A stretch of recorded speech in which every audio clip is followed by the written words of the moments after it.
Ағиҙел журналына быйыл 100 йыл тула. Үҙенең ижади юлын бер быуат элек ул «Яңы юл» исеме менән башлай. 1923 йылдың март айында Өфө ҡалаһында «Яңы юл» журналының тәүге һаны донъя күрә. Тәүҙә сәйәси, ғилми, әҙәби-ижтимағи айлыҡ журнал.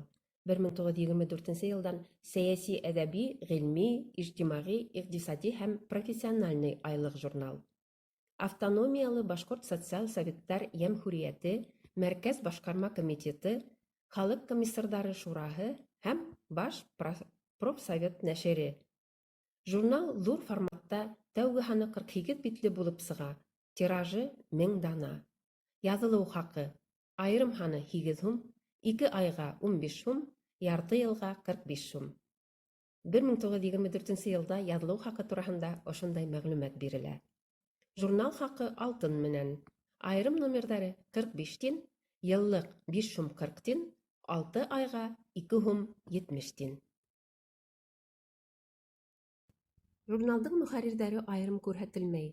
Һәйәте тәхририя, редколлегия тип билдәләнһә лә, редакцияла Әхмәдулла Бейешев, Дауыт Юлтый, Хәбибулла Ғәбитов, ә 9-нсы һанынан алып Ғөбәй Дәүләтшин, Әхмәт Хәбибиҙәр эшләй. Журналдың даими авторҙары: Хәбибулла Ғәбитов, Әхмәдулла Бейешев, Муллаян Халиков, Мәжит Ғафури, Ғәзим Касимов, Нуриәғзәм Таһиров, Дауыт Юлтый, Фазыл Туйкин, Сәғит Мирасов, Булат Ишемғолов, Сәйфи Ҡудаш, Зариф Бәшири һәм башҡалар. Журналдың төп рубрикалары: рәсми бүлек, тарихи материалдар бүлеге, әҙәбиәт бүлеге, фән һәм техника яңылыҡтары, ваҡ-төйәктәр һәм башҡалар. Яңы юл журналы бик күп әҙәби-мәҙәни көстәрҙе йәлеп итә. Баҫма менән башҡорт яҙыусылары, ғалимдары һәм журналистары актив хеҙмәттәшлек итә. 11 һаны сыҡҡандан һуң 1924 йылда март айында Яңы юл нәшер ителеүҙән туҡтала. Артабан унан эстафетаны Белем журналы ҡабул итә. 1927 йылдан алып журнал тағы ла үҙаллы булып китә һәм Сәсән исеме менән сыға. 1930 йылдан башлап Яңылыҡ журналы менән берләшкәндән һуң Үктәбер, 1949 йылдан Әҙәби Башҡортостан, 1961 йылдан хәҙерге исемен йөрөтә. Журнал 1941-46 йылдарҙа нәшер ителмәй. Ә 90-сы йылдарҙың уртаһына тиклем республикала берҙән-бер әҙәби журнал була. Башҡортостан тарихының бөтә осорҙарында журнал башҡорт әҙәбиәте, башҡорт теле, милли мәҙәниәт үҫешендә мөһим роль уйнай.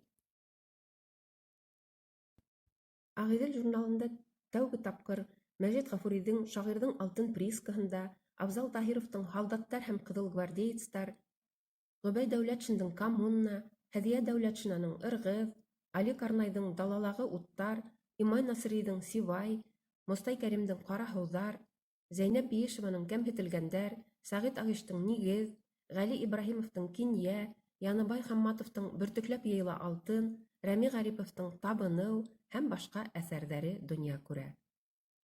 Максим Горький, Михаил Лермонтов, Александр Пушкин, Александр Фадеев, Антон Чехов әҫәрҙәренең тәржемәләре баҫыла. 90-сы йылдарҙың башынан Ағиҙел журналы башҡорт халҡының әхлаҡи һәм рухи үҫеше проблемаларына, уның милли үҙаңын нығытыуға ҙур иғтибар бүлә. Уҡыусыға онотолған исемдәрҙе ҡайтара. Журнал биттәрендә башҡорт шиғриәте һәм прозаһы, драматургияһы һәм публицистикаһының яңы әҫәрҙәре, йәмәғәт эшмәкәрҙәренең, ғалимдарҙың социаль-сәйәси, тарихи, этнография һәм башҡа темаларға яҙылған мәҡәләләре баҫыла. Журналдың төрлө йылдағы рубрикалары: шиғриәт, сәсмә әҫәрҙәр, әҙәби тәнҡит, публицистика, сәнғәт, әҙәби мираҫ һәм башҡалар. 80-нсе йылдар аҙағында, 90-сы йылдар башында Оран тарихи-этнографик, ижтимағи-сәйәси ҡушымтаһы, Бәпембә һәм Шоңҡар исемдәге журналдар нәшер ителә. Ағиҙел журналының төрлө йылдарҙағы баш мөхәррирҙәре булып Имай Насыри, Дауыт Юлтый, Булат Ишемғол, Төхвәт Йәнәби, Ғабдулла Амантай, Хәниф Кәрим, Сәғит Агиш, Назар Нәжми, Әкрәм Вәли, Хәким Ғиләжев, Әсғәт Мирзаһитов, Рәшит Низамов, Әмир Гәрәев, Булат Рафиков, Сафуан Әлибай, Әмир Әминев, Рәлиф Кинйябаев эшләй. Ә 2020 йылдан журналдың баш мөхәррире булып яҙыусы Мөнир Кунафин тора. Ағиҙел журналының тәүге варианты «Яңы юл» журналы Милли китапхананың ҡулъяҙмалар һәм һирәк осрай торған баҫмалар бүлеге фондында һаҡлана.